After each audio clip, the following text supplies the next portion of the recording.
Hello. Hello, doctor. Hello. Yeah, can you hear Hi, me? how are you? Yes, I can hear you. Can you hear me? I can hear you. How are you, doctor? I'm fine, thank you. Alhamdulillah. So, how is the conference? So, are you ready, doctor? Yes, I'm ready. Okay, so the floor is yours. Thank you. So, hello and welcome to all our dear participants. I wish I could see you, but sad that I'm far from you. So, I hope we all learn from today's sessions that we're going to have. And if the first presenter is ready, I would like to welcome our first presenter to start the presentation. Not here yet. Maybe we can switch to our to our second presenter. Yes, please. Yes. All right. So do we start with our second presenter, right? Yes. Doctor Okay. Okay. For your disappointment. All right. So anytime our presenter is ready, is it gonna be like face-to-face presentation? Yes. Or is hybrid? Face to face. Presenter is there? Hybrid. All right, good. Okay, so I will be happy.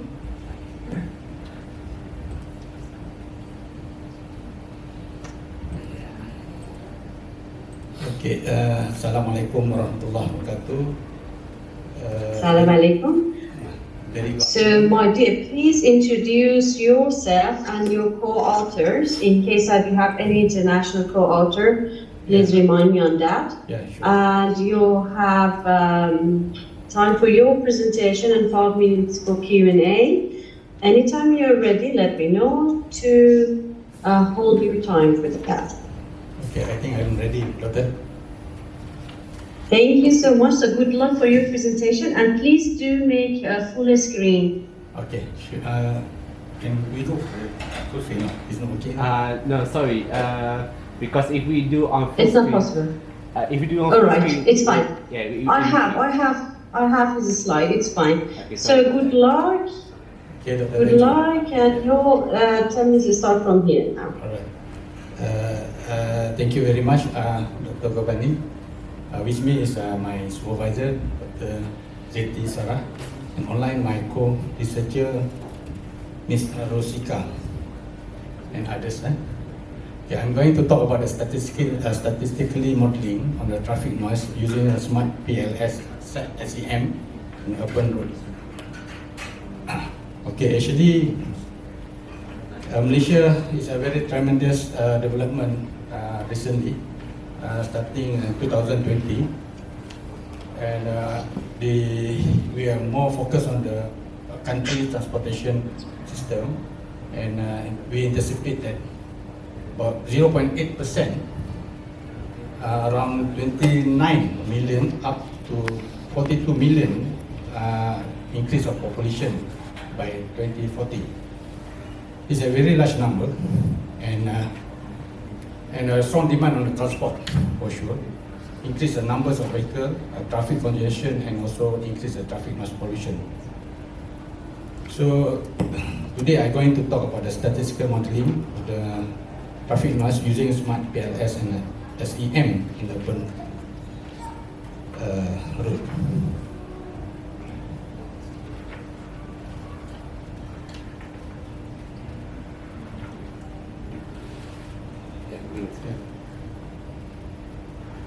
Okay, say one more time. Okay. No, press down. Now, Yes. okay. Okay, you might see these traffic noise attribute factors. First is the road geometry. It's about road width, and also the length of the road, for example. Second, we are talking about the climate condition like the winds, temperature, and also humidity.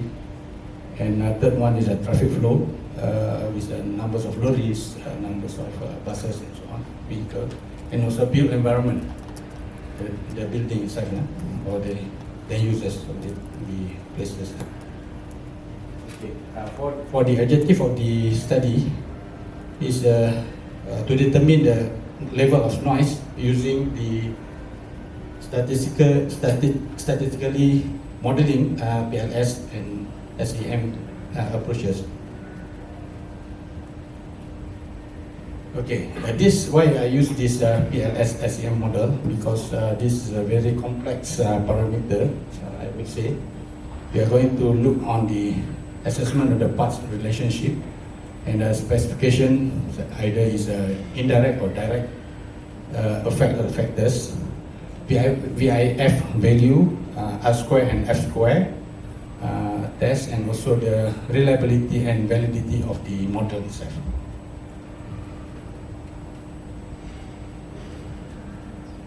Okay, this is the methodology of the study. I am focusing on the one area in the Shah Alam, Selangor. It's a residential area, comprised also the industrial area in one place. So we have this is a sampling point, I would say, and this is also schematic of the how I do the sampling with a noise level meter, and at the end I using the smart PLS SEM statistically version 4. But this is my result from the study. I have a 3 session around the Shah Alam area. So basically, you might see that my LEQ for the overall noise levels exceeding the feasible limit of the DOE, Department of Environment Malaysia, is more than 60 dBA for the whole station. Okay, this is my analysis. We find out that there's a positive on the built environment, and also you can see from here, and also the traffic flow.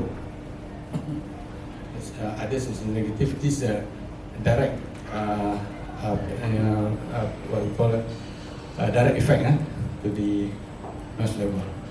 And indirect effect also, we can see that the environment and also the climate condition and also traffic flow affected the noise level, and also climate condition and also traffic flow is also affect the LEQ of the noise level.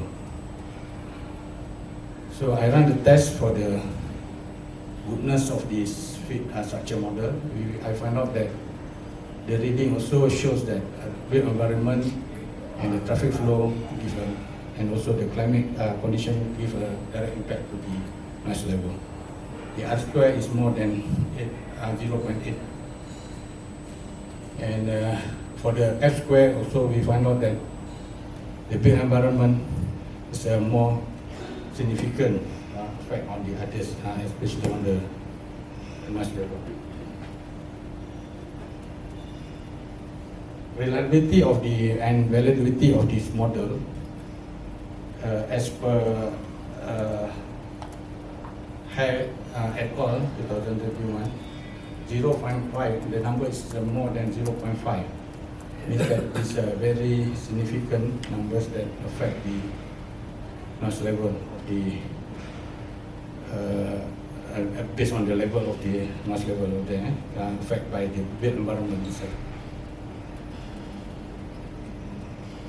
Okay, these are some schematic flows that I can achieve from the statistic model. We find out that built environment affected by the what we call road geometry and climate condition, and also the traffic flow itself that affect give the numbers of the noise level for the overall. From this study, we recommended overall, this is the conclusion of this project, we find out that overall noise level is exceeded the Department of Environment limit more than 60. The numbers LEQ around 63 dBA. PLS-CM also confirmed that we can run the model of the traffic noise for the urban road and the factors, especially on the built environment, and confirm the direct and indirect effect of the influencing the factors of the traffic noise. Easier to look and to get a result. And in that sense also we recommend that we have to go for the further research on this, construct a relationship among the affected element of the noise traffic. I think that's all. Thank you.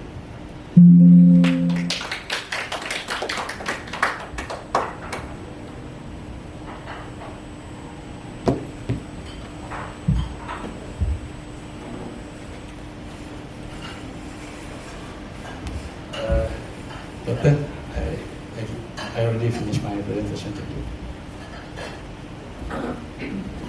Doctor?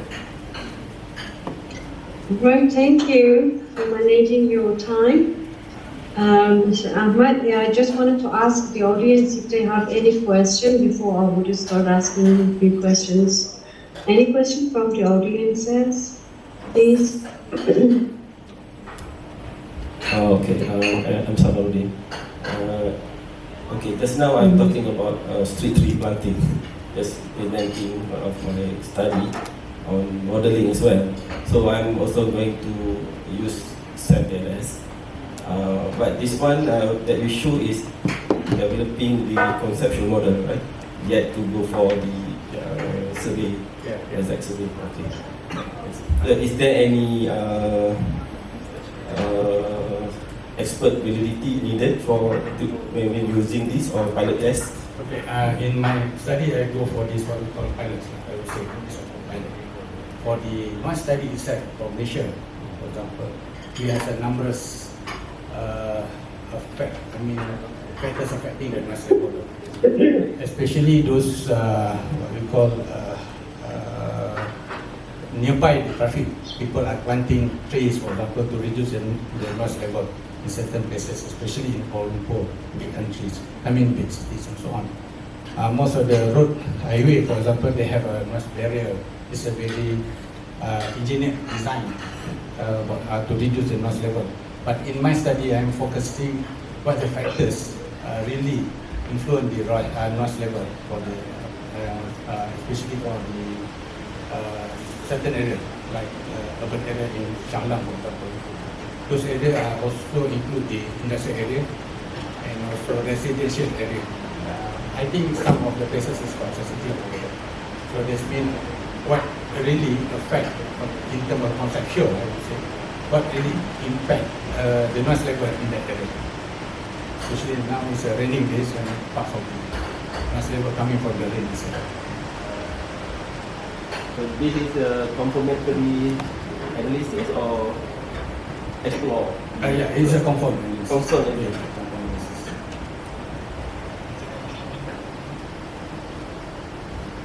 Thank you. Any other question? Okay. Mr. Hasan Ahmad, I'm 100% sure that you have done your best during your research time. You and your co-authors. The topic is very interesting. Can you hear me? Yes, I can hear you. All right, okay. So the topic is very interesting, but there are a few things that I would like to remind you. For sure, 100% sure, you have done all your background, aim and objectives, literature review, written in your full paper. But the thing is that when you come for your presentation, the only thing that we have from you, it's like your face-to-face or hybrid presentation and a slide. So your slide is quite confusing for me and for the audiences, I guess, because you didn't point anything regarding the aim and objectives. The aim and objectives that you had, I could only find it through your, I'm so sorry. Can I have water, please? the only thing that I could find out regarding, I mean, the aim and objective in this slide is maybe part of your finding and recommendation, which I try to connect between your aim and objectives and your recommendation and one. Otherwise, you missed it. It's not in your slides. There is no literature review. Maybe you wanted to manage your time, but at least you could put it on your last slide, the list of your references, because you should definitely have it in your research, right? So what is missing here is I know that you put too much, I mean, so much effort for your research, but what I see as a result is a good presentation, a good research, but quite weak, thank you, quite weak presentation slides. Because there's a lot of things that is missing there. There is no literature review. There is no aim and objectives. There is no background. There is no site of references. It's just like you have a lot of information that it's just like yours thing you didn't want to share with the others. So this is something which gonna affect your good research. I mean, all the time that you have and all the effort that you had for your research. We cannot see the result. It was me only just listening to you and trying to follow whatever you said regarding what you wanted to do in this research, but it's not in this slide. So imagine that one of us was not able to hear and one of the audiences was only able to see your slide. Okay, So my suggestion to you is that for future, because you had the guideline that in these slides we have to put the research background, aim and objective, literature review, very clear research methodology. At the end, we would like you to come up with a list of your references. So this is something that you had all the material in your research, so or you didn't put it in your slides. So my suggestion to you is to improve your slides. Yeah, sure.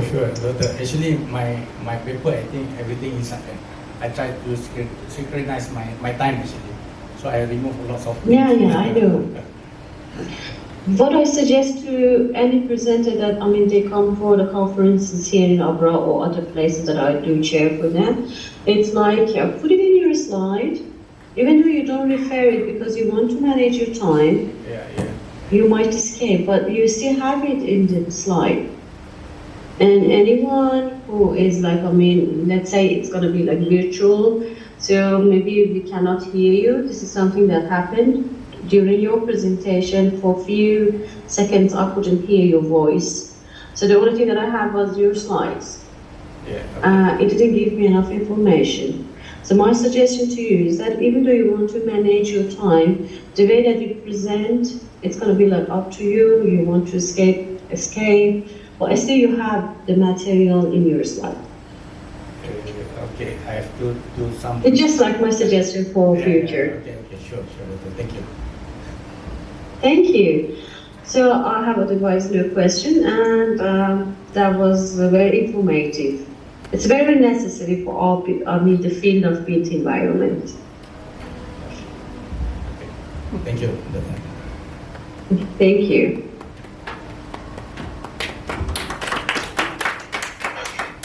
So can we have our second presenter? All right, so I'm ready anytime. Dear Mr. Rima is ready too. Can you see the slide, Doctor? I can see this slide, but I have this slide, which is what is more important for me is to see the way that they present. That's why I wanted to ask if it's possible to make the camera on.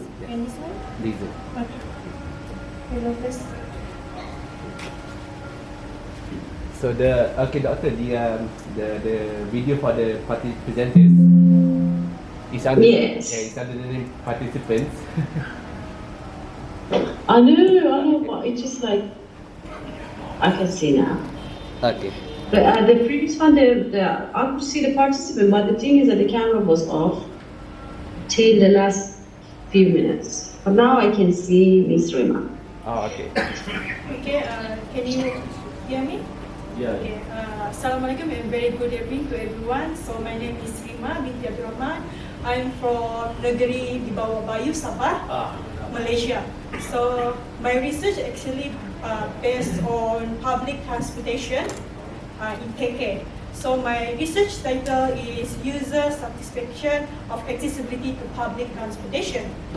So for introduction, I would like to inform everyone about the importance and also the definition of the public transportation. So basically, public transportation is help humans to move from point A to point B, okay, from origin place to the destination. And of course, the public transportation connect the communities and connect each other to do their daily routine. And most importantly, public transportation helps to reduce the road congestion, especially in urban area. And the second one is, of course, public transportation is also support the environmental sustainability. And for user accessibility definition, you can see here that user accessibility definition is actually regarding to ability of the user to access the public transportation without barriers. So so why I'm doing this research in my area, Kota Kinabalu, Sabah, Malaysia, because as we can see here that I got 2 news on the internet saying that population in Kota Kinabalu only 20% of population in Kota Kinabalu using public transportation. So the rest using their own vehicle. So I want to know why only 20% of KK population using bus. Why it's not allowed. Okay.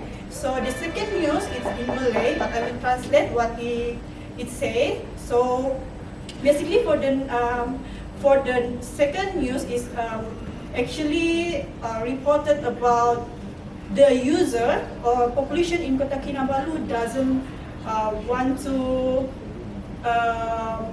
develop a new public transportation like electricity, LRT or BRT, but they want the public transportation that already established need to be improved rather than to develop new one. Okay. So my aim for this research is actually to assist the transportation authorities by identifying the low satisfaction item or aspect. So authorities can improve what it actually they need to be improved in public transportation in Kota Kinabalu. So my objective for this research is evaluate the level of user satisfaction while access the bus in Kota Kinabalu. So we move to the literature review. So actually, what are the dimensions that actually affect the accessibility of user to public transportation?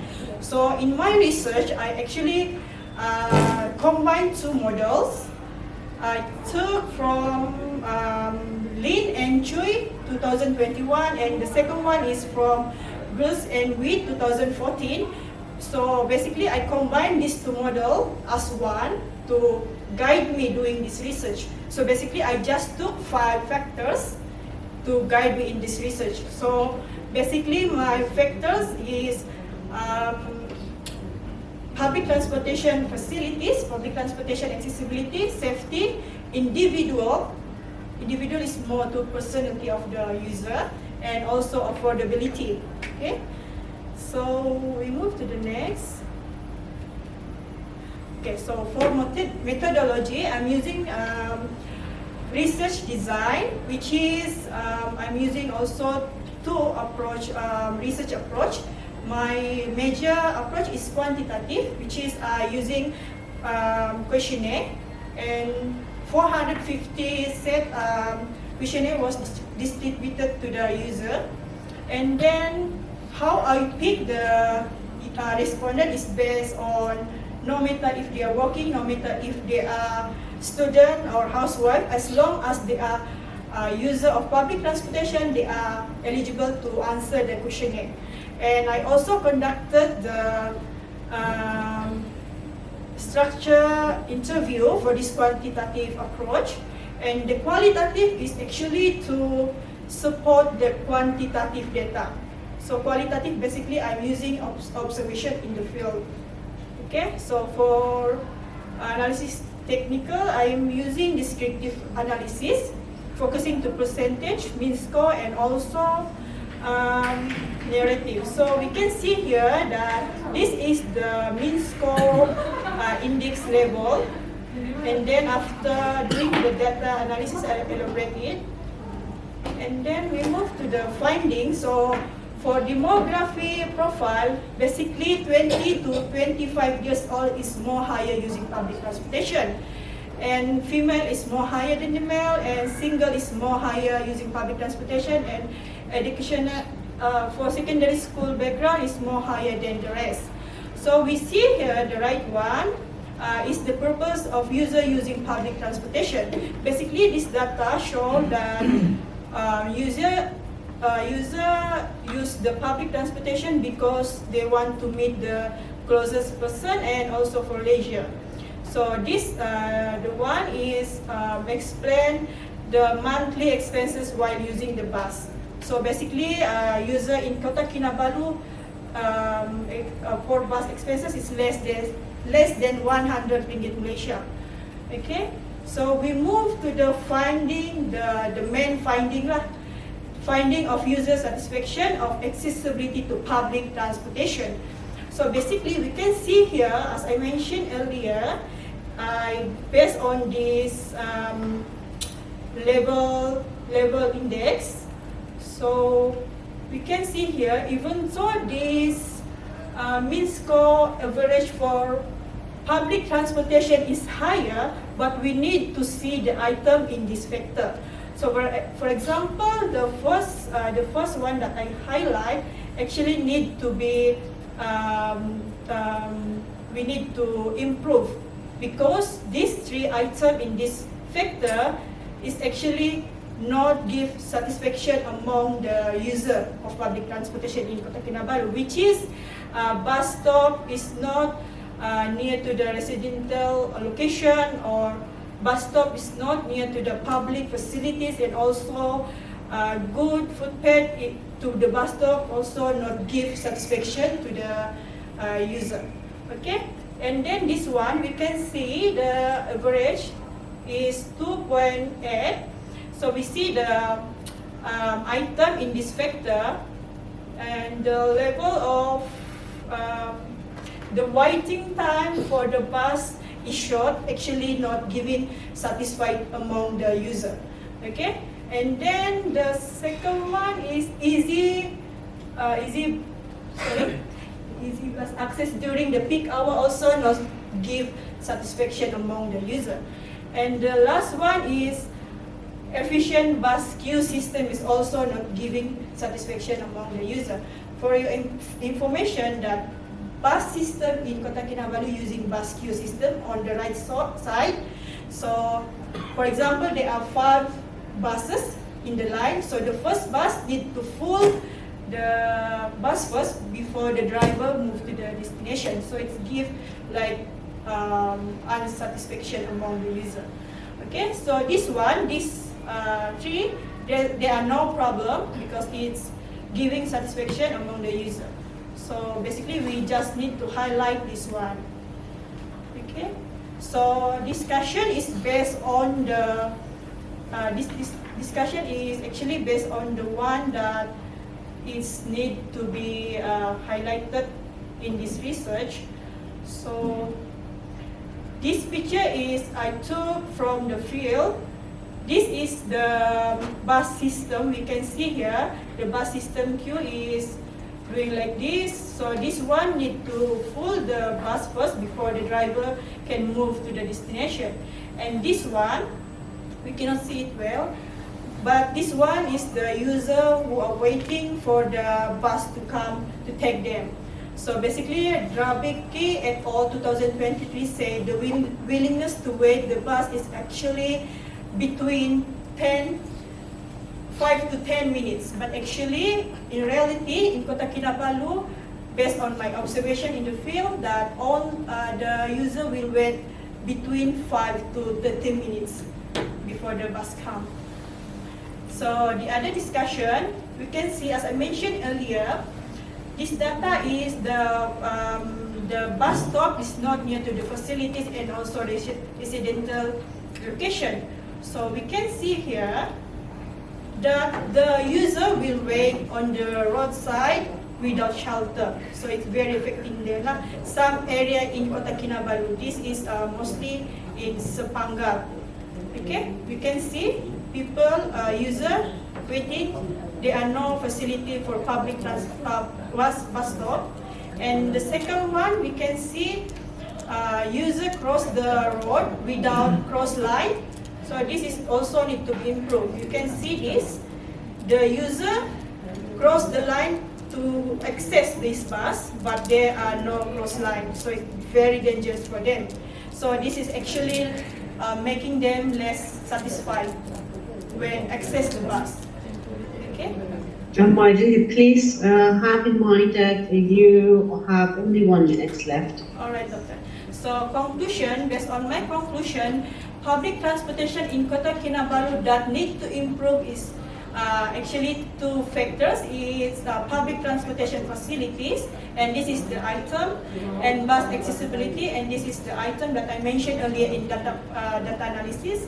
And recommendation is recommendation to improve this public transportation in Kota Kinabalu, Sabah, Malaysia should providing an application that user can install on the smartphone. Okay, and the second one is recommendation for second one is a comprehensive study by the authorities. So I think that's all from me. Thank you.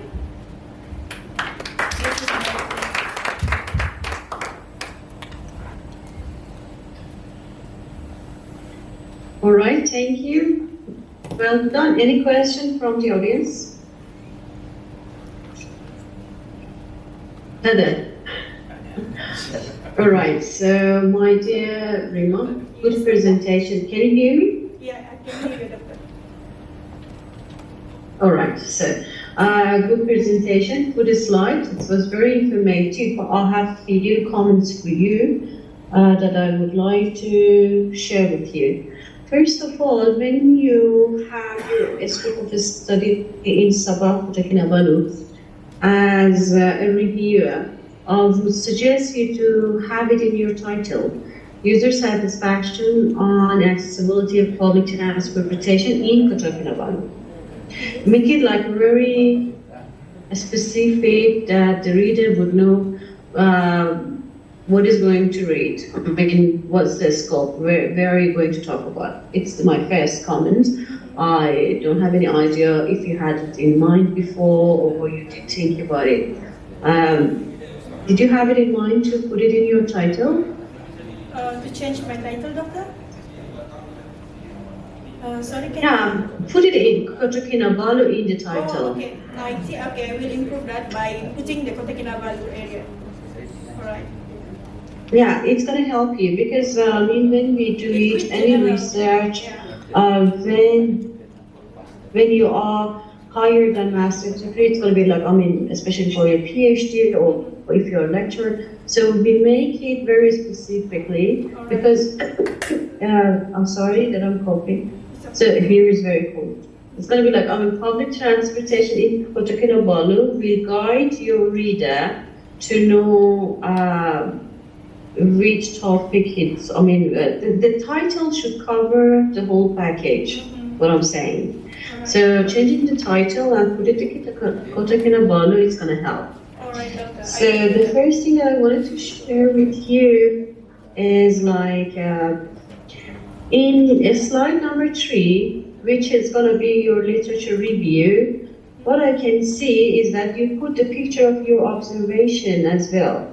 Yes. I mean, the man standing in the bus, right? Yes. So when you talk about literature review, for me, from my understanding, is that literature review, observation goes for your methodology. And in your methodology, page number 4, if I'm not mistaken, you said that you have done some structured interview as well, right? Yes, correct. All right, but when you were presenting your finding, it was only about your questionnaire, right? Yes, but the structure interview, I mentioned it in the discussion, Doctor. I know, but it's just like it's part of your finding too. All right, I will. So, if I were in your position, then you mentioned either you want to keep it for another paper. So here you didn't need to mention about it. So if you mention about it, don't put it in your discussion. You have to put it in your findings, saying that this is the result that we have found. This is the data that we got from the interview, right? Yes. So this is another. And then one more thing, it could be very helpful to mention about disabilities. So this is something that most of the developed country, they are like, putting too much effort and fun to do this kind of research, especially in the UK. Doing research about people with physical disability that they need to use public transportation. I've been through your findings. It's in the page number 6, if I'm not mistaken. They mostly had good health for using the bus services, I can see, but it's not all of them. So SD, you had a number of people that they were not very, that's not very accessible for them to use public transportation without help. So maybe you are a voice. So when you do the research, you put some into it. And as a commendation, you could mention that part of the things that government should consider, it's going to be like, disabled, that they need to have better access to the public transportation, right? Yes. All right, so these are the comments from my side. All right, thank you, Doctor. That was informative, and I enjoyed your presentation. Thank you. Thank you, Doctor. You're welcome. Good luck for your future studies. So can we have our third presenter, please? Okay, hello. Bismillahirrahmanirrahim. Assalamualaikum. All my fellow floors. So, my name is Muhammad Alif Ilman. I'm from UiTM, inshallah. And I'm here with my co-author, Dr. Nik Farhana. And in virtual, we have Dr. Kate Nado from University of Philippines. So actually, this is my topic for my master thesis for in architecture. So the title was Empowering Gig Economy, Addressing the Needs and Well-being of Delivery Riders in Malaysia. So nowadays, we couldn't deny that in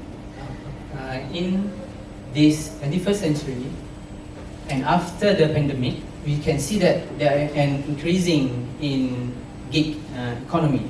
So what is gig actually? Actually, gig economy is a type of job that we done on demand, and it is done with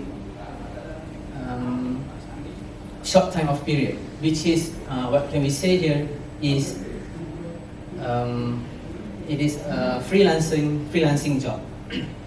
Okay, so for my title, I will highlight delivery riders in gig economy. So next slide.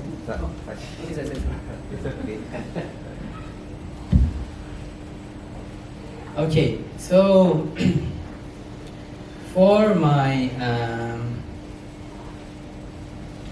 aim and the objective of the study, there is two aims that I will highlight, which is essential needs and well-being of the delivery riders, And my objective of the study was to addressing a range of critical needs and supporting and improving their daily operation.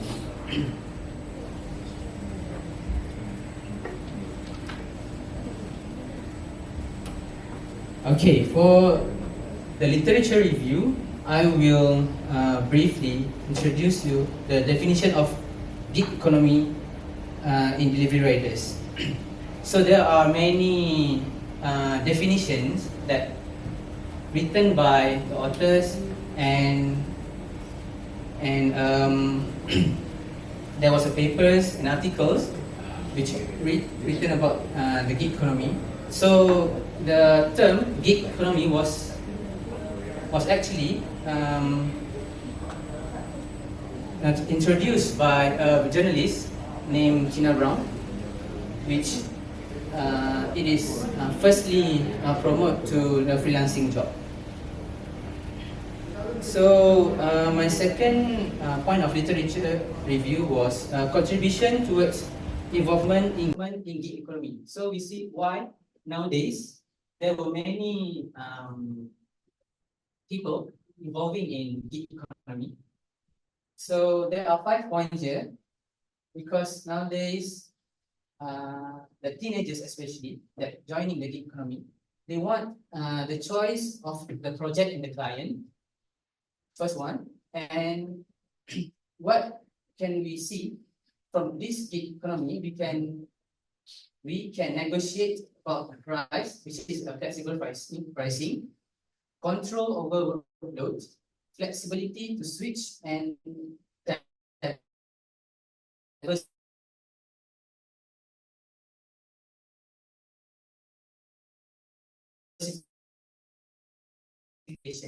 so this economy is to execute from normal work of in gig economy. So we see why nowadays there were many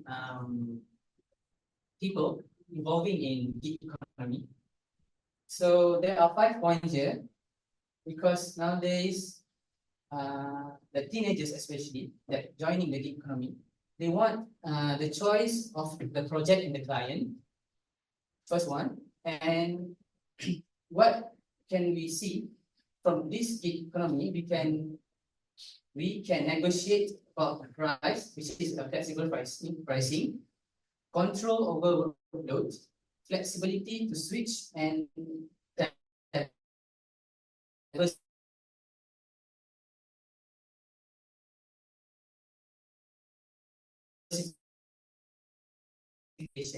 so this economy is to execute from normal work of nature, which is 9 to 5 or 8 to 6.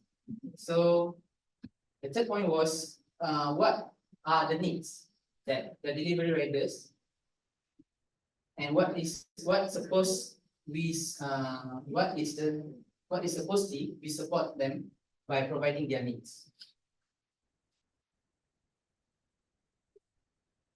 Okay, the picture on this left side was some of the sketch of the needs from the delivery riders, but I will explain later in detail in my findings.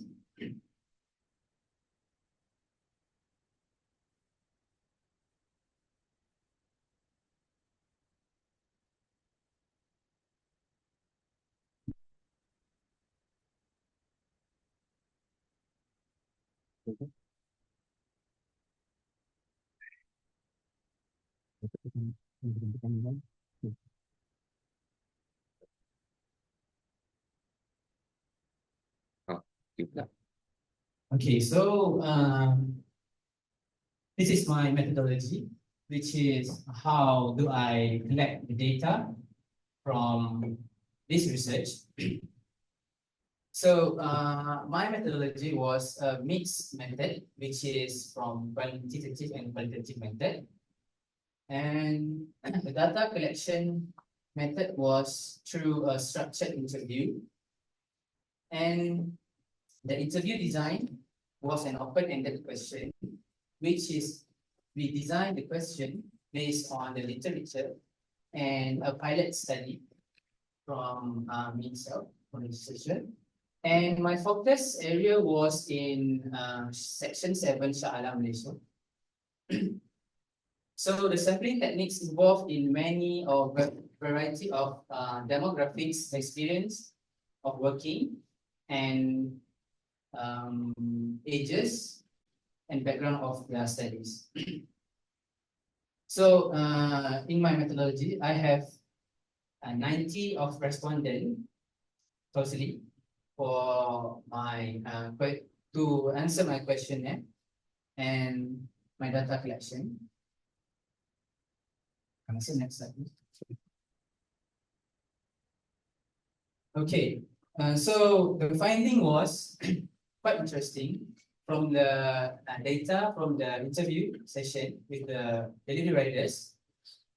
There is 2 needs that they stated, where the first one is an essential needs, and the second one was the physical needs.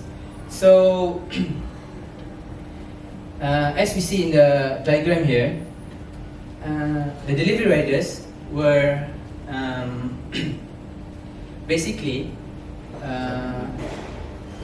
they were demand for these essential needs, such as proper resting area, gadget charging and service area, dual phone facilities, childcare facilities, healthcare facilities, and workshop facilities. So this was the essential needs, where they have to have the needs in order to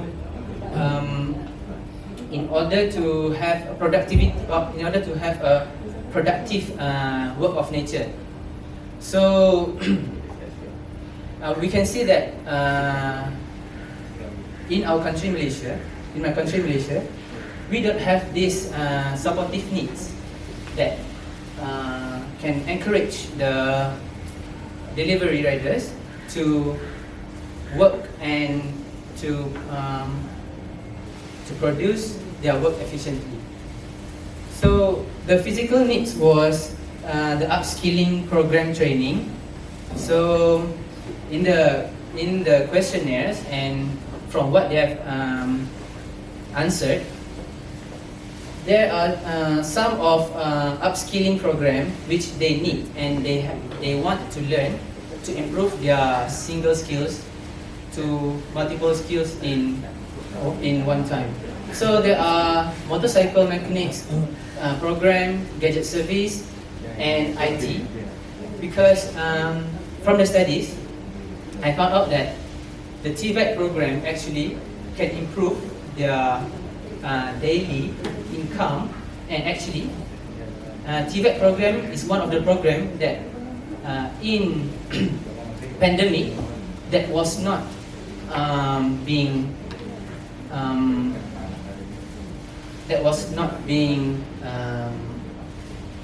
decreasing. So I think it is an essential for the riders to have upskilling program and training.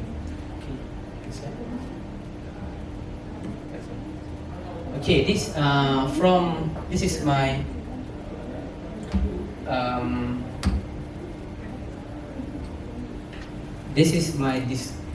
discussion for the importance of essential needs for the delivery riders. So resting area, in my point of view, the riders are lack of designated areas, so that they're resorting to the trees, restaurants, and petrol stations, and they were also asking for a proper charging station or proper charging area to ease their daily work, which is they work with the mobile phones. So the second one was a dual mobile phones. One of the essential needs for the riders, because we know that their gadgets or their tools for the working is using mobile phones. The third one was a workshop facilities. So the workshop facilities are needed because they stated that if they were my dear, just have in mind that you have only 1 minute left. okay, thank you. Okay, so next one.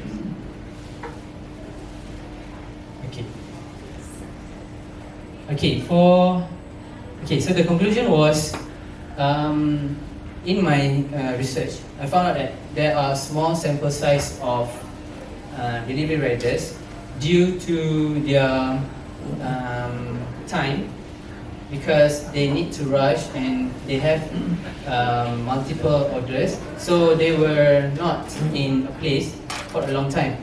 And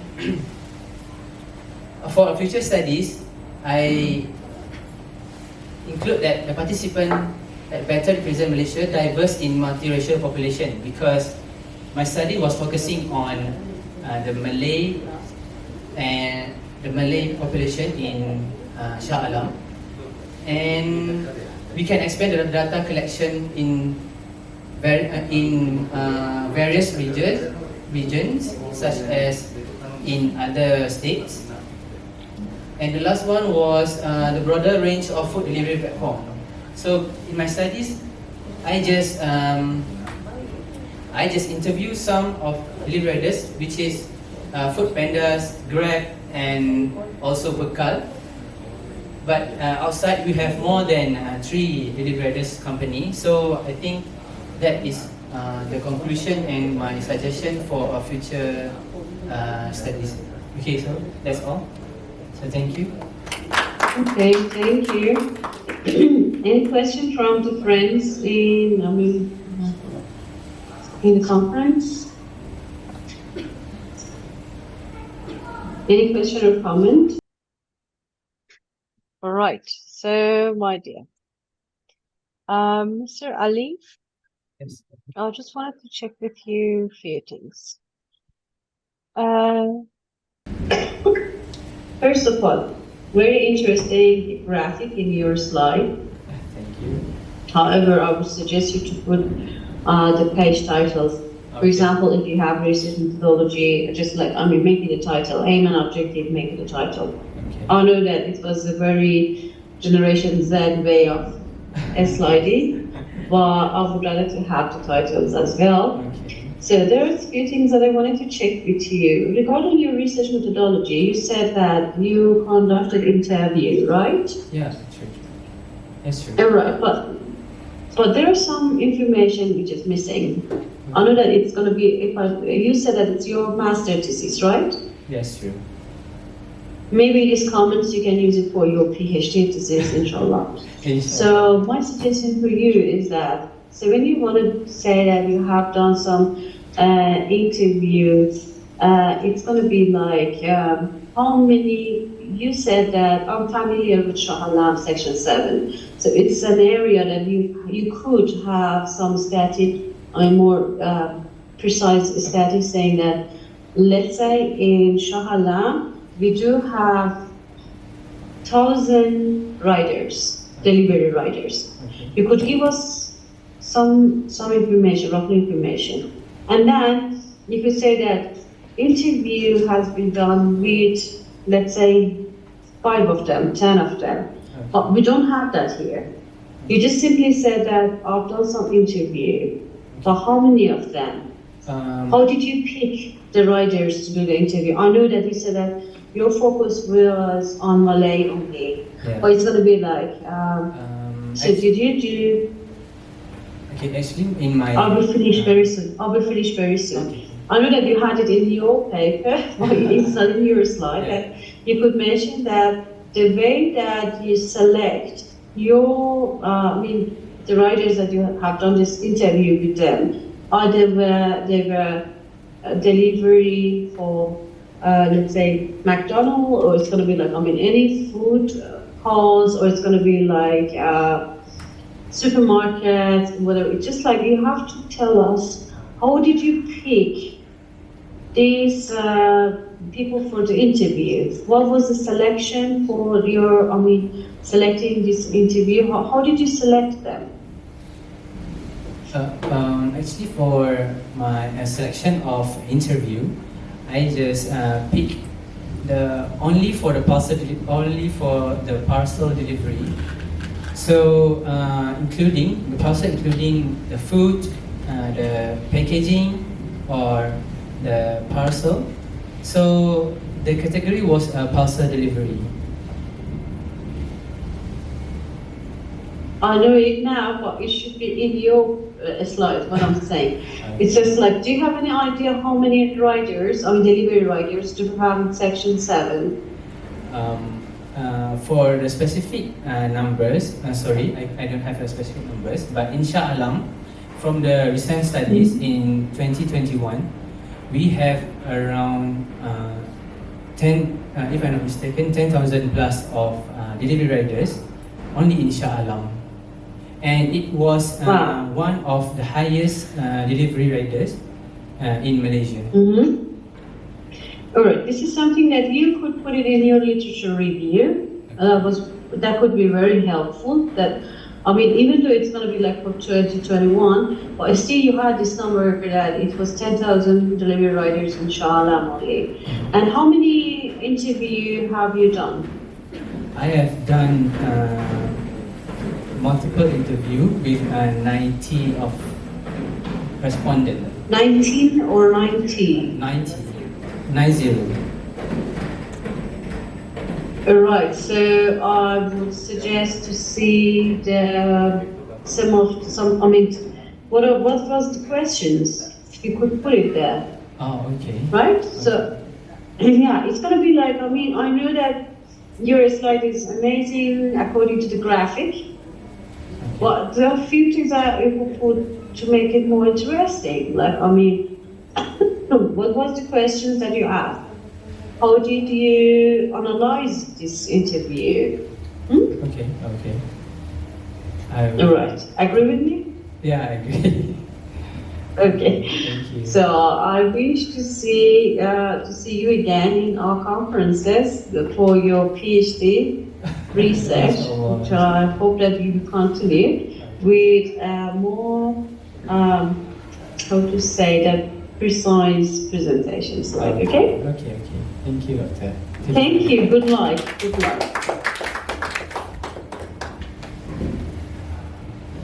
So can we have our next presenter, Thank Nim.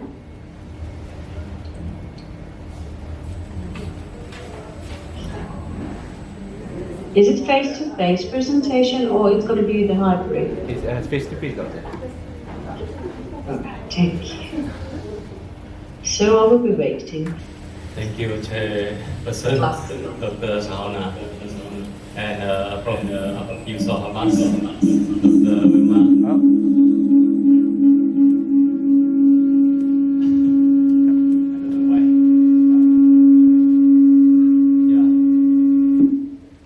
Okay, a little bit of technical problem, but it's okay.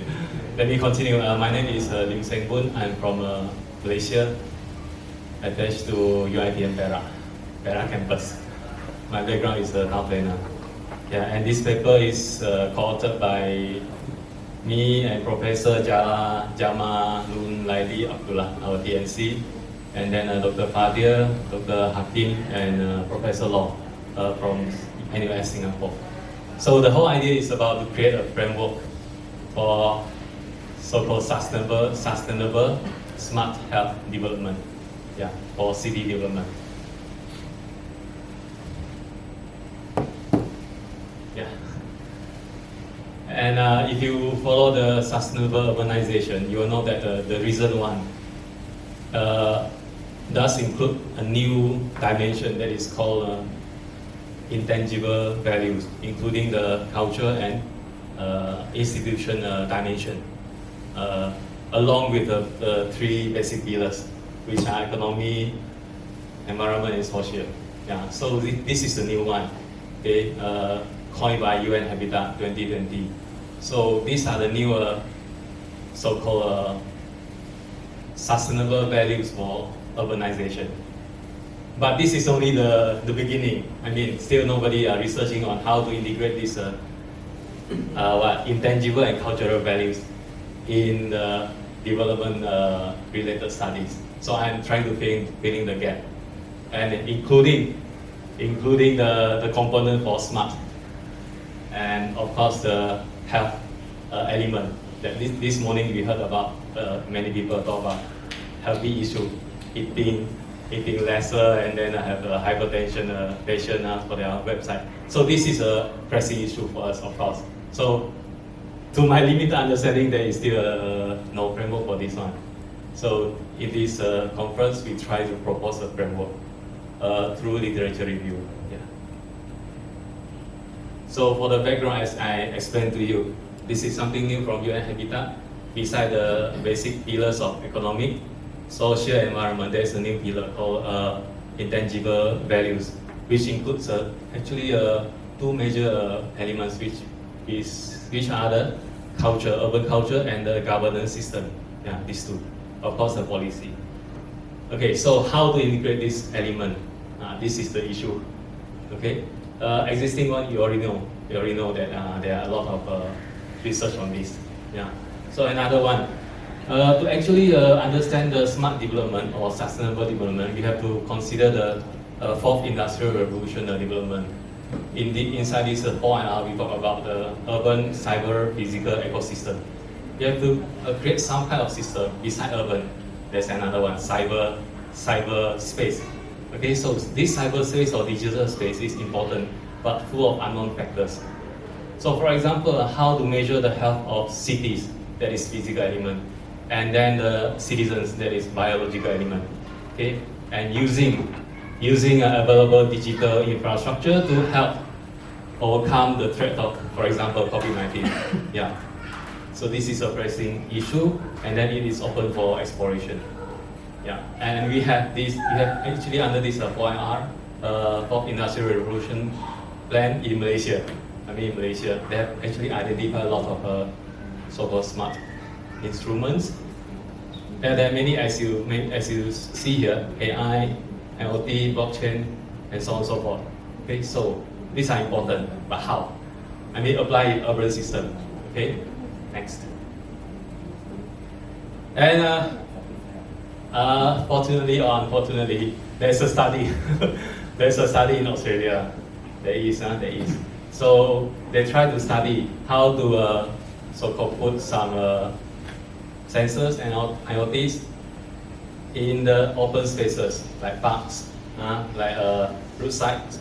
So they created some kind of a smart pole or HLH or so-called healthy living hardware. So for this pole, there has a lot of sensors. They are tracking the people's behavior, like how many people, how many young people, how many old people, how many ladies are passing this space, what activities they are doing, yeah, how long they stay, yeah, for example. So by doing so, they are trying to collect the data, and this data will be sent back to the authority, and for them to have better policy, to helping the needed citizens. This is important, I think. So they are trying to do some in Australia, okay, and maybe perhaps we can do in Malaysia. Yeah, I'm not sure. That's why they are trying to explore. Next. So methodology, we are using the systematic literature review. It is a method only, so we just try to get as more data as we can for this. First try, we try the Google Scholar database. Okay, in the future could include other databases. So from here, by using some selected keyword related to the studies, we try to identify, screen, find some eligible these references, and at the end, about 75 references referred. And of course, after this, SLR is not the end. We have to do some thematic analysis to form the team. Okay, so to answer the question, right, how to actually use this smart instrument to help build some kind of smart health, sustainable smart health development concept. First, I find that the value of sustainable urbanization is important now, as I mentioned to you. So we have to include the so-called the fourth perspective, which are the cultural diversity, cultural heritage, established institutions, urban identity. Somebody talked about urban identity this morning, right? Urban identity, and then the community engagement. These are important. Okay, these are important. And then to make it sustainable, actually we need to have tolerance among the communities and more understanding. Okay. Next. For the smart city, although I'm studying smart city, so to actually understand smart, people are mostly thinking about technology. Okay, so that is more than that. We have to think the city from human perspective. That is another school of thought. Okay, so I mean that we have to include that thinking beside this technology. Okay, of course, that I mentioned to you. You have to include the cyber physical ecosystem. Yeah. Okay. I have published 2 books about smart cities. If you're interested, you can search online. Okay. And then to study the healthy city. Healthy city is a longer concept than smarter city. Smart city about 30 years. Healthy city is longer, 50 more years since the UN started. So they have a good so-called framework by Barton and Grant. They have developed a health map for the city. To make the city healthy, it's like to make the people healthy. How to make us healthy? You must have a good air, correct? Good air to breathe. Same with the city. You must consider the ecosystem, including the climate stability. Yeah. So this is not from me. I'm just copying the Barton's idea. Okay. And then of course the biodiversity. It is not the people alone. I mean the non-human being. Where are they? How are you going to take care of the flora, fauna, and the non-human? Okay, elements. So we have to consider that. Then only we can have a healthy city. Of course, we must also track the healthy behavior, like the Australian cases. They are trying to track the people's behavior in the city. So with that, we can do some thinking. Okay. So next, no moving. Can you help me? Start there. Start. Yeah. So because this session only got 10 minutes, I try to shorten the presentation. So basically, this concept, we have tried to develop this concept through the Australian case, the Thomson 2023, where they only consider smart and healthy components. So now I'm trying to integrate the sustainable or intangible values component here. Okay. Then I'm trying to say this is only the conceptual layer. Okay. With this, meaning that if you want to plan the city towards a smarter and healthier spaces, you have to consider all these components. Okay. And later on, we can develop this into indicators, so that can become indicators to assess our city. It is a later stage. For this stage, is only the framework. And then to implement this framework, actually we need a participatory kind of governance, where people are going to participate in the administration, not top-down type. Okay. So of course, these are the 3 components. We need to have a focus on public spaces, lack of studies focusing on public spaces relating to health, I think. So of course, you have to consider when is the next cycle for the pandemic, if there are studies, I think. So, and then you have to do a lot of public spaces project using the low-tech solution if possible. So these are the findings we have. So conclusion. Okay. So we try to propose a framework. There's a comment from reviewer. This is not holistic enough because it is only a review. I agree actually. So later on, I will improve. Just make it I will delete the holistic term. This is academic, yeah. But for this paper, I need to proceeding paper. Sure. Okay. So That's why when you try to develop something, you have to understand the concept. So the layer 1 provide a good conceptual basis for us to study the combination or the nexus of sustainable, smart and healthy city. Okay? And layer 2, we try to implement that, but the core thinking must be based on participatory governance and not top-down governance. Okay? So last one, yeah, like what I mentioned to you, it is the type of participatory governance, okay, not the top-down type. That only you can realize. So we are trying to create a more democratic social spaces on top of the happy spaces. Democratic issue is important. So I think that's all from me. I've done my presentation. Thank you. Yeah, back to you, Dr. Sharona. Thank you. Thanks for managing your time. Any question or comment from the audience, please?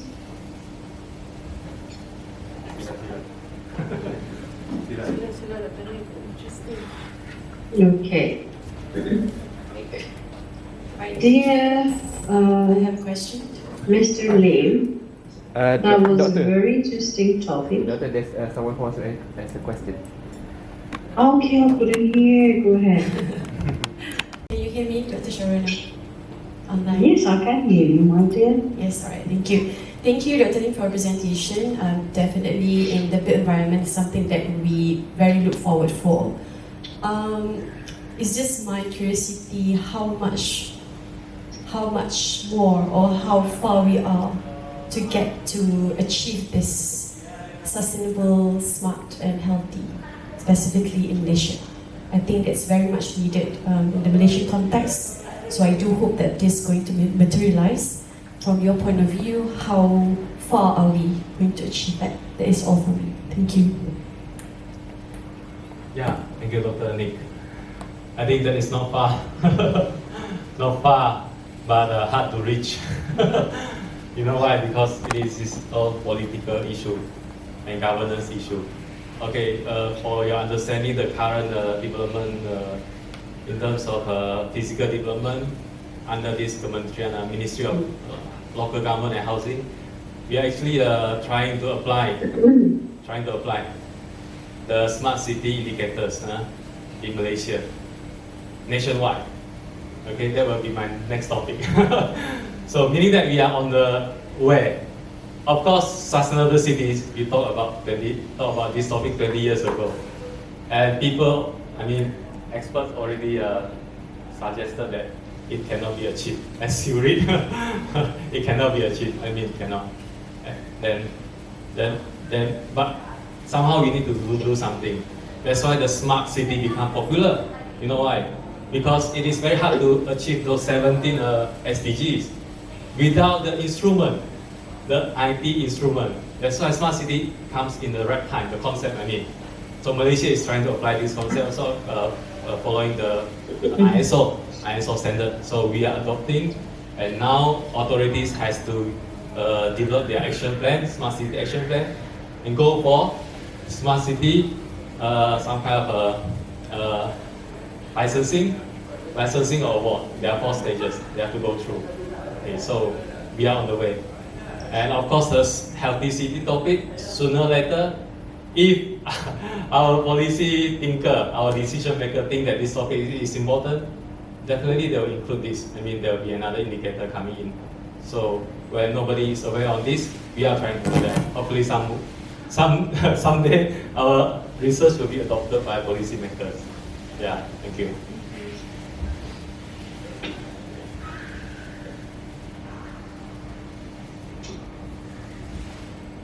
No more? This one more. Yeah. Maybe this is not a question, but I'm just thinking that maybe what we need to include in the intangible value of which we have a different faith, religion, that means different belief. To go to the healthy city, that means we have a different opinion. And one more thing is about the landscape memory. is very important. Landscape memory is refer to the where is your town, where you grew, then you remember that town, you go back to your hometown, something that you are in the memory, so that's value actually is needed to preserve. So I think that is one of two things that we need to take into consideration. Thank you, Tuan. Safarudin, betul? Yeah. Yeah, I think you have raised a good question. Yeah, it's a landscape thinking. So we need that mostly on heritage or natural landscape kind of thing. You have to preserve. Yeah, and you have to put in maybe if you see the item, there's one urban identity that we insert, or somehow I need to rethink that your good idea from you. Yeah, that is very valid. Landscaping is very important. Thank you.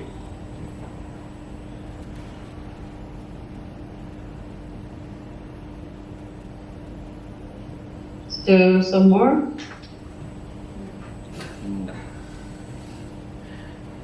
That's it.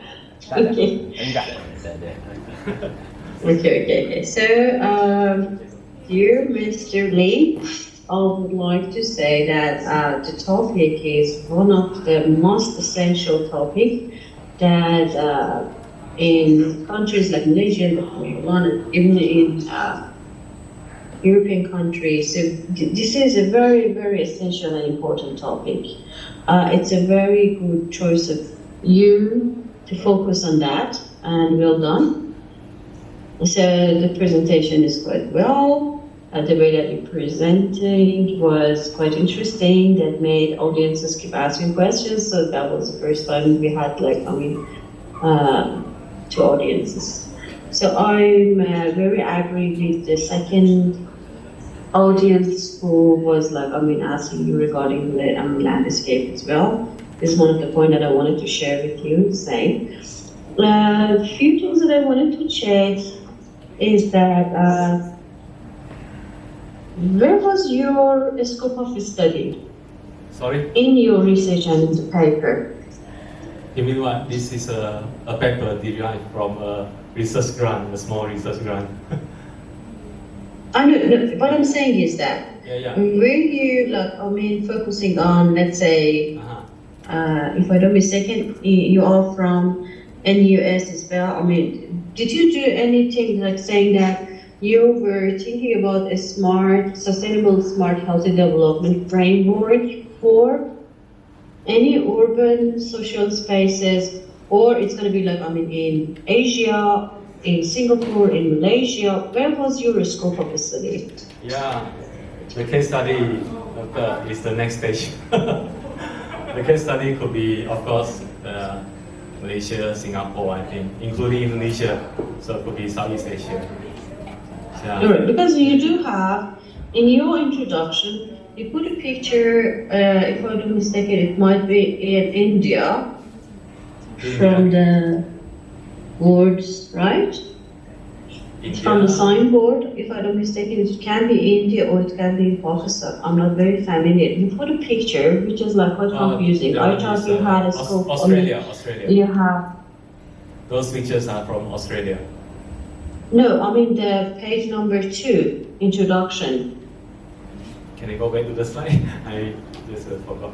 Yeah, go back to slide. It's not please. Australia. I remember. Those pictures are from the UN Habitat publication. So I'm trying to show the spaces where those are not healthy spaces. India, correct, India. From urban UN Habitat. So it's just it's a bit confusing. So are you talking about smart, sustainable cities in India, or it's going to be in Asia? It's going to be and then it's not a comparative study, but you put some references from Australia. It's going to be you have some literature to support saying that Australia is one of the top 3 or something that you could do some trace study regarding Australia. Why did you pick Australia to put it as your reference? That is what I found from literature. And this picture is for because the organizer requests us to put more graphic.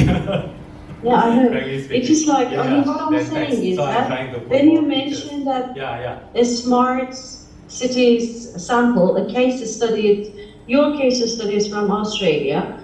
So we need some literature. It is not case study yet. It is not case study yet.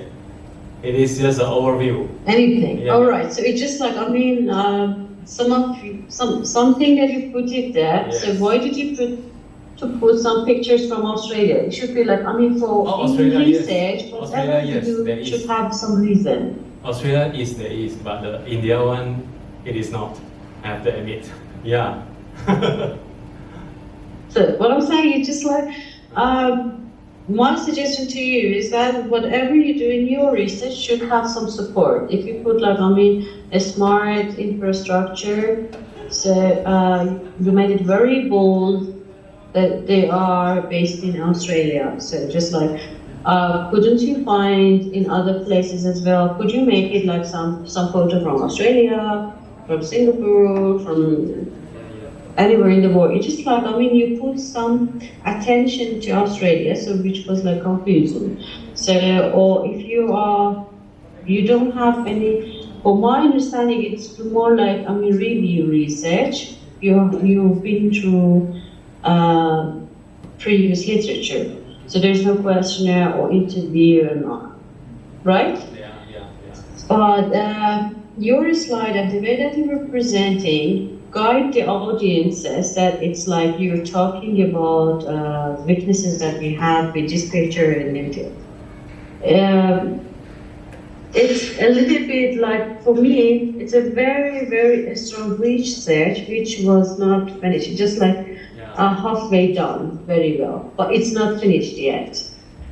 It has way to go, right? Yes, correct. All right, so I hope to see the final one. Sure. Okay. I hope that you got my point, and good luck for your next presentation, which is in a few minutes, right? Yeah, you can just continue. Yeah. All right. Okay. Can we go on a roll or we have to wait? Yes, okay. No, okay, I found it. Yeah. It's good. So this topic is about. All right. Yeah, smart cities. Yeah. So good luck, and your 10 minutes to start now. Thank you. Yeah. Thank you, Chairperson, and welcome back for the next presentation. So my name is Dr. Lim Seng Boon. I'm from UiTM Perak, Malaysia, and this is actually my student's FIB. So her name is Taimatu Suhudia Aziz, but she cannot make it today, so I present for her. And we have another co-authors from ITB, which is Professor Ridwan Sutradi. Okay, so this topic is about acceptance of the smart city standard by local authority. So I will talk about the smart city standard development in Malaysia. Okay, so I will take the case of Majlis Bandaraya di Raja Klang Selangor, okay, Malaysia. Next.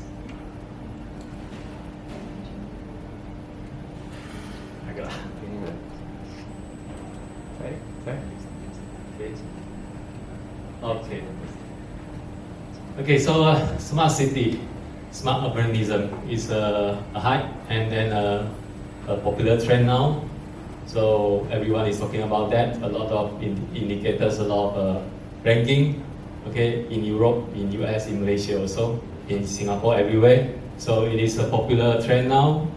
And in Malaysia, the development is going to ask all the local authorities to prepare the action plan, smart city action plan. And in doing so, where is the direction, people will ask. So how to actually make the action plan? So they come up with the idea, I mean the KPKT come up with the idea to actually adopt the ISO, International Standard Institution, ISO organization. They have the 37122 Smart City Indicators. Okay, so Malaysian context, we are trying to adopt that indicator, that standard. I mean, inside that standard got 50 indicators. Okay, covering 19 categories. This idea is actually extending from the sustainable city concept and the sustainable city indicator, which is the 37120. Okay, so back to this topic. Local authority are trying to adopt, of course, to draft an action plan is challenging, but where is the direction? And KPKT mentioned that you have to follow the ISO. Okay, so but how? I mean, how is the acceptance of the, like for example, the case of Klang and BK. Previously was Bandara, now become Bandaraya, correct? Bandaraya. So this paper is trying to evaluate Majlis Bandaraya di Raja Klang, their smart city status and the acceptance of smart city standards. So to study the smart city status, yeah, I will try to I will explain further on 3 components: how people accept in terms of enhancing the sustainability, and then accepting the idea of multi-stakeholder collaboration, and the third one is how is the status of implementing the standard. You know, there are 2 layers. First is the action plan, so that is the smart cities status. But within the action plan, they are trying to apply ISO. So trying to apply ISO, I'm trying to assess through the 6 domains of smart city. Okay, how people accept smart mobility, how people accept smart environment, smart economy, smart living, smart people, and smart governance. Okay, that is basically the scope of the study. Yeah, smart shop. Next. So background, as I explained to you, this is a very active Malaysian local authorities. We have about 155 local authorities in Malaysia, and currently 25 authorities or PBT already got the award for early adopter smart city status. Okay, so it is still very far for achieving 100%, 155, correct.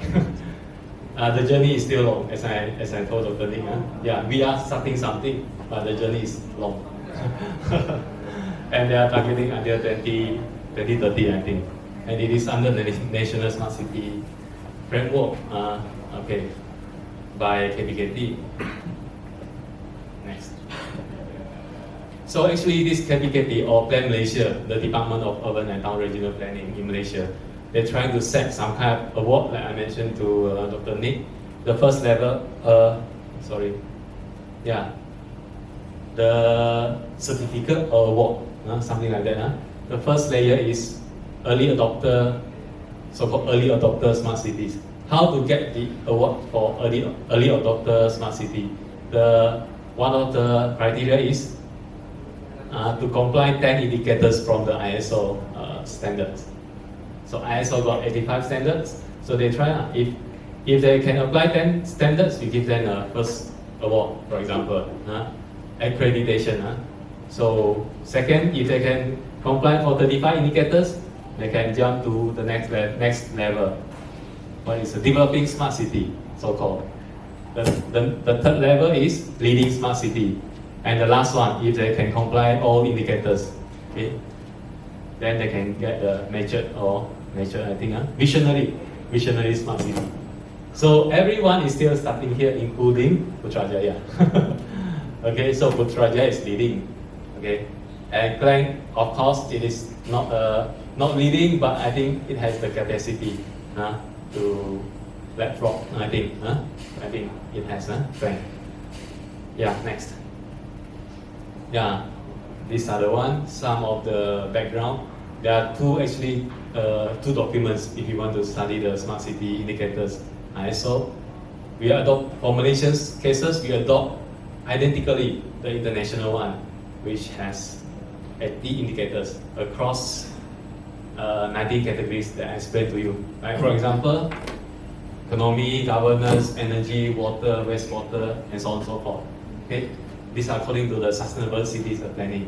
So now Malaysia adopt this one, but plus another 5 indicators. Security from Bomba, from police. So they make another document called National Annex to MS ISO 37122. Okay, these 2 documents you can buy online through the Standards Malaysia website. Okay, this is their business. Okay, because I'm involved in the national committee to mold this and to set up these 2, so I know the story behind. Okay, so with these 80 indicators, we try to separate that to split them into the 6 smart city domains. As I mentioned before, when we study smart city, we have smart economy, like economy, governance, people, and so on and so forth. So these 6 domains are important to categorize back. You know what I mean? To categorize back the 85 indicators back to 6 domains. This is how we assess. This is how the smart city planning system runs in Malaysia now. Okay.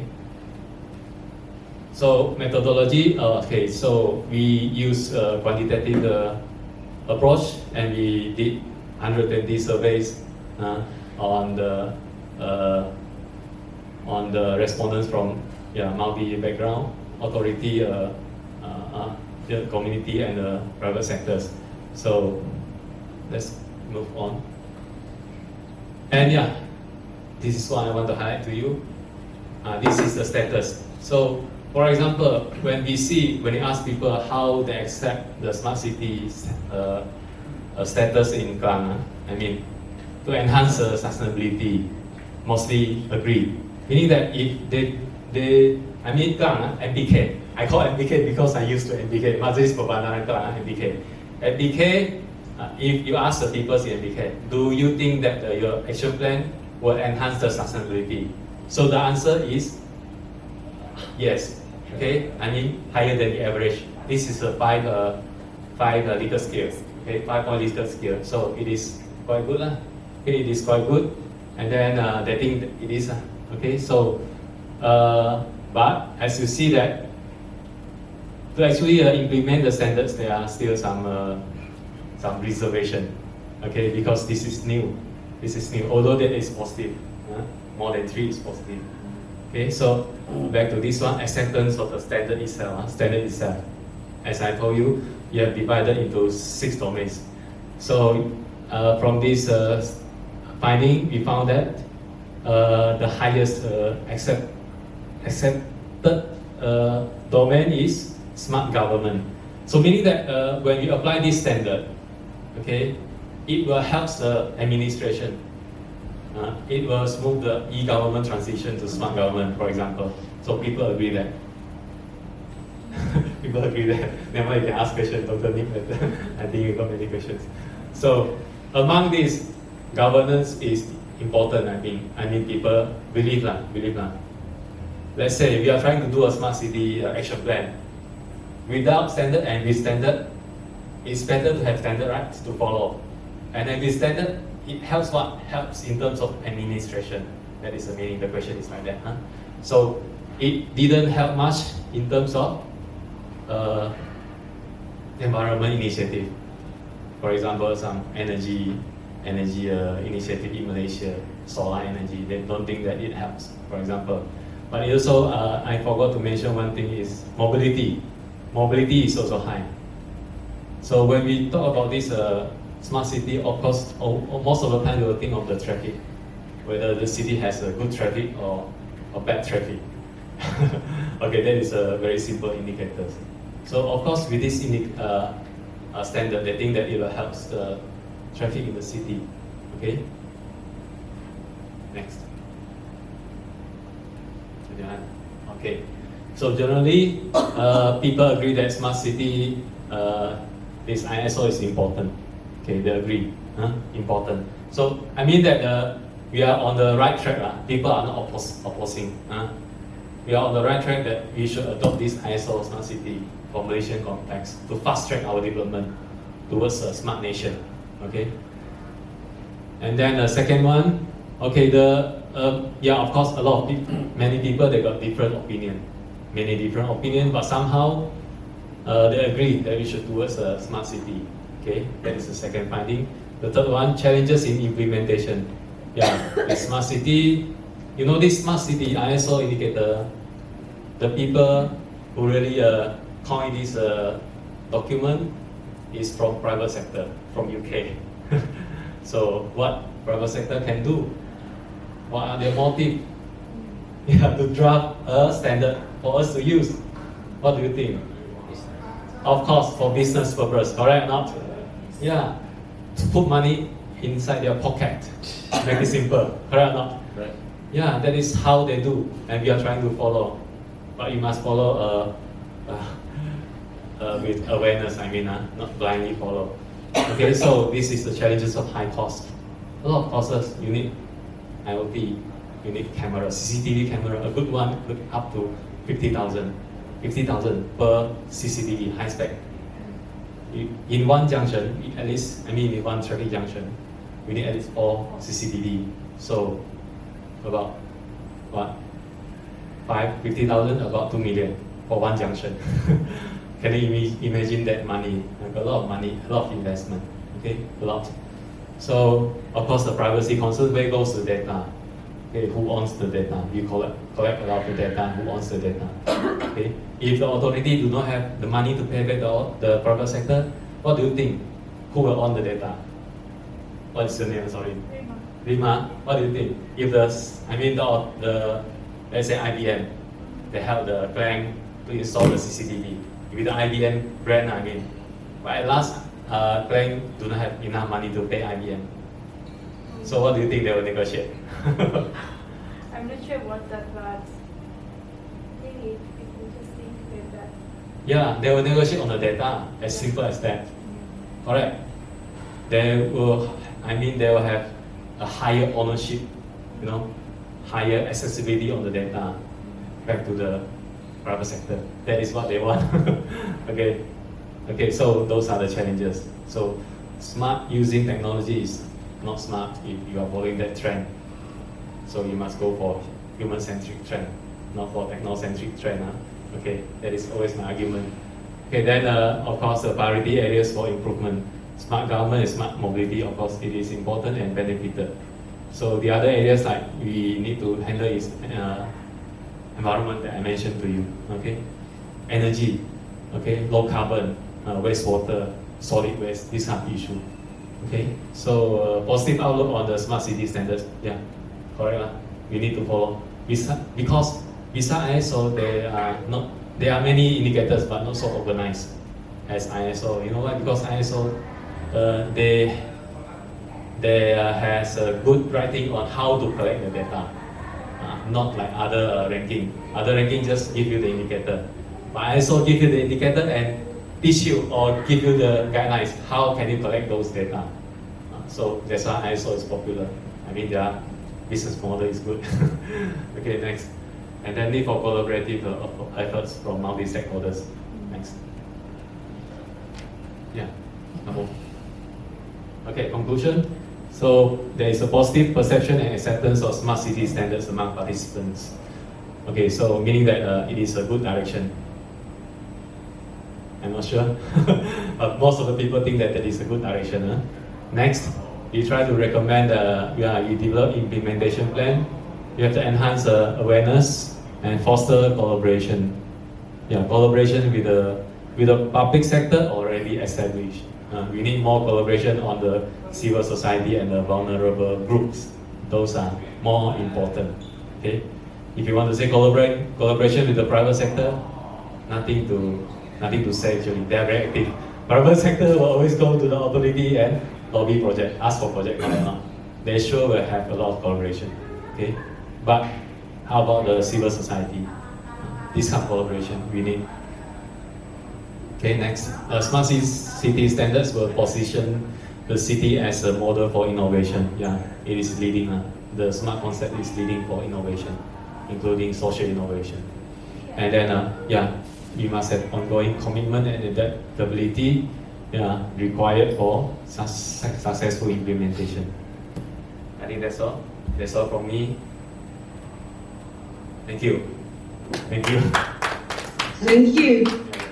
Thank you. I enjoyed your presentation. So, any question or comment from the audience?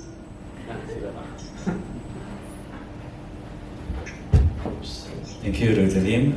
My name is Arfino. The question is that we strongly believe that within the framework listed on the document of the smart cities development as set by the government, the all aspects inclusive of infrastructure or infrastructure is all there, be it on environment, economic, creativity, innovation, whatnot. But would there be any rooms for a smart city to be defined, utilizing as well as appreciating the human capital factor, apart from looking at the cognitive and intellect?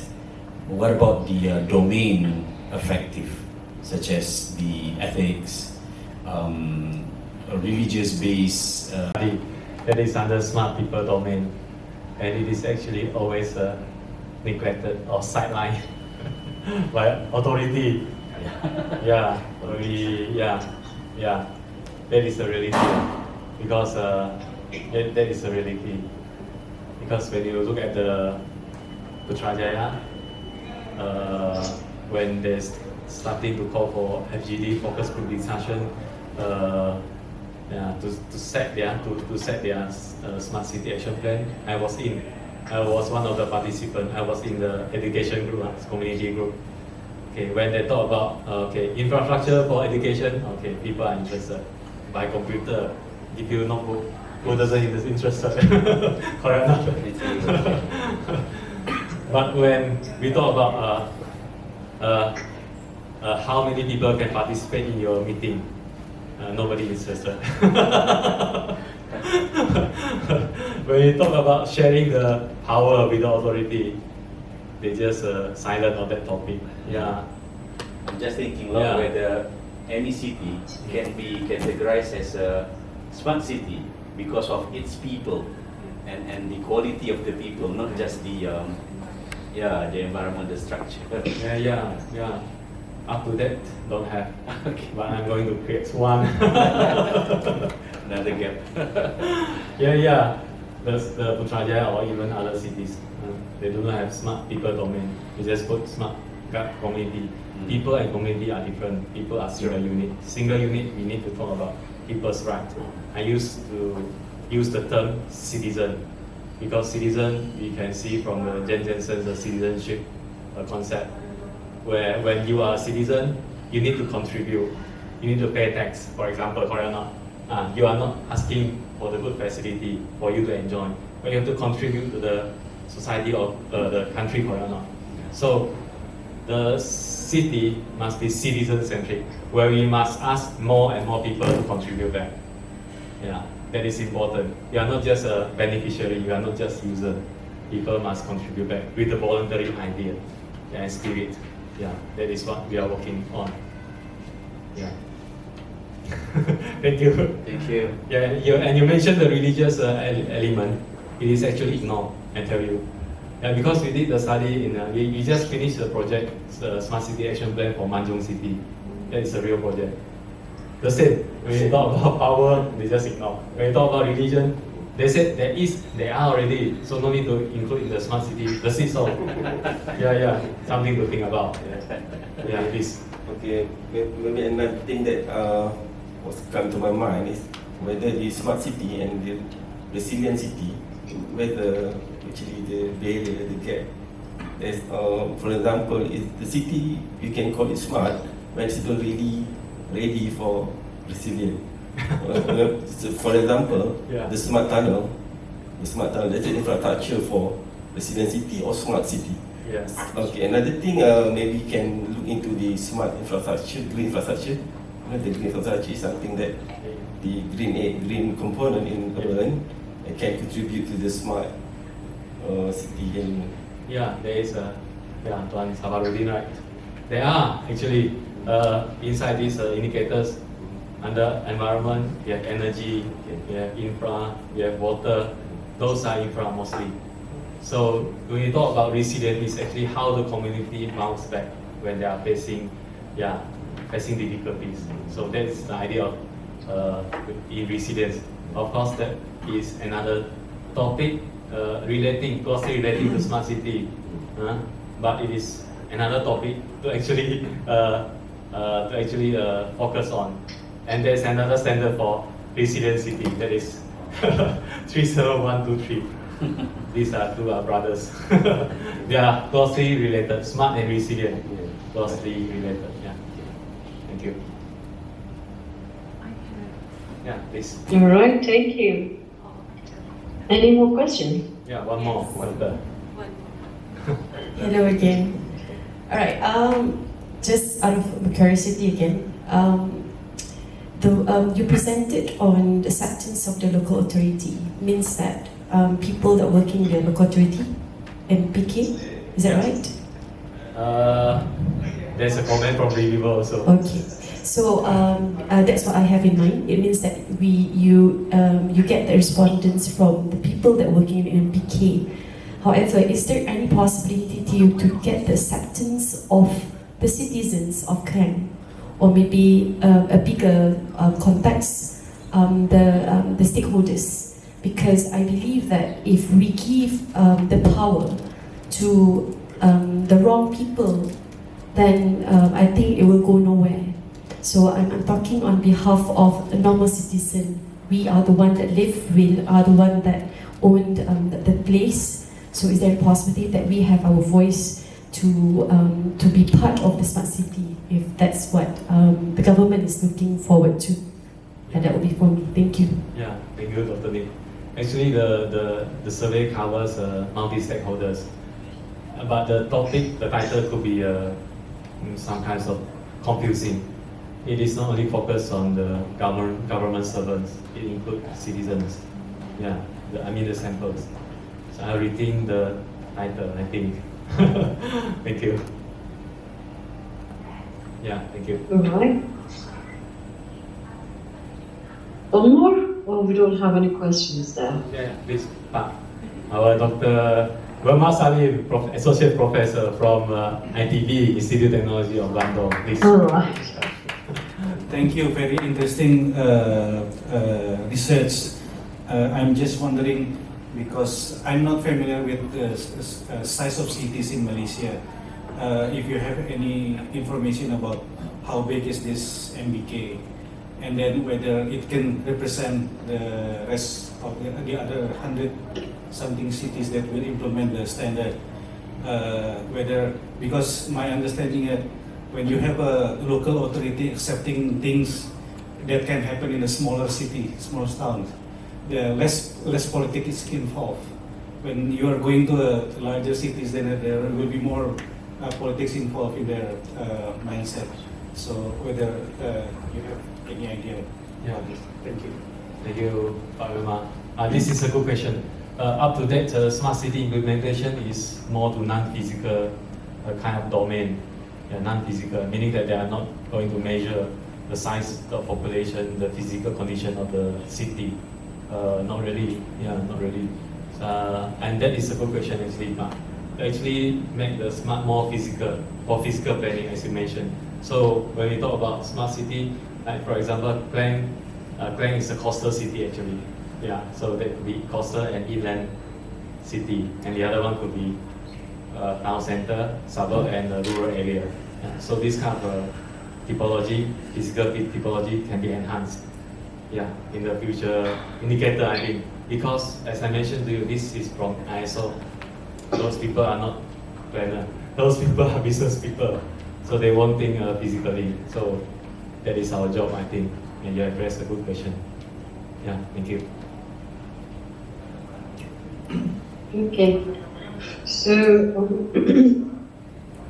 one more question, or there is no question there? Comment? No?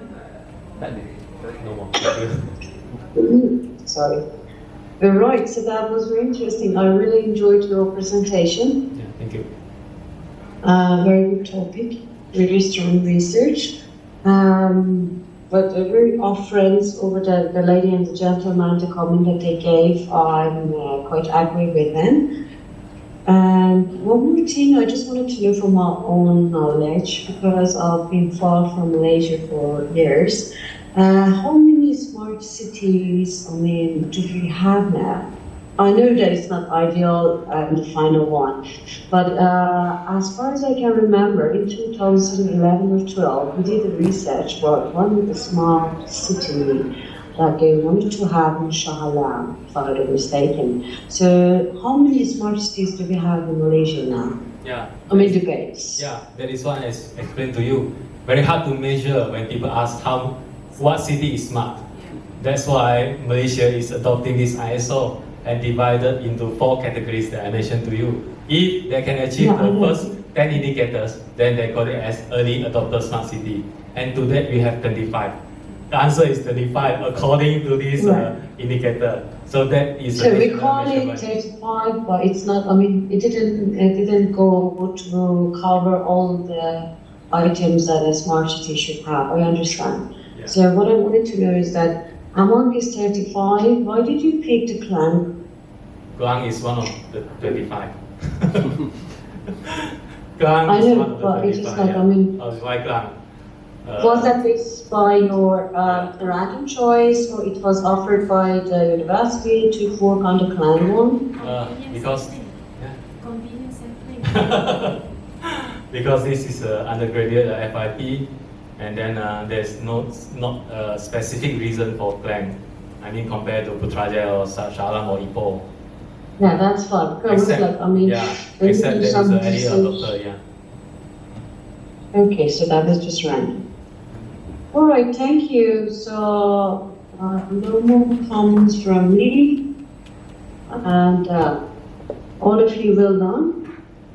And I wish everything like to have today good luck for future studies. So, and all your contribution that you do to the world of research and science, it's really appreciated. Hi, Sharuna. Hi. Hello, Prof. How are you? Yeah, fine. You are in Tehran or somewhere else? I'm in Tehran now. I'm flying to Italy tomorrow morning. Oh, God. Okay, right. So you're coming over in January, yeah? Inshallah.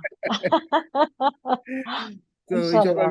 we'll be doing in Panko Island, middle of January. All right. Wow, So great. put into your diary, yeah?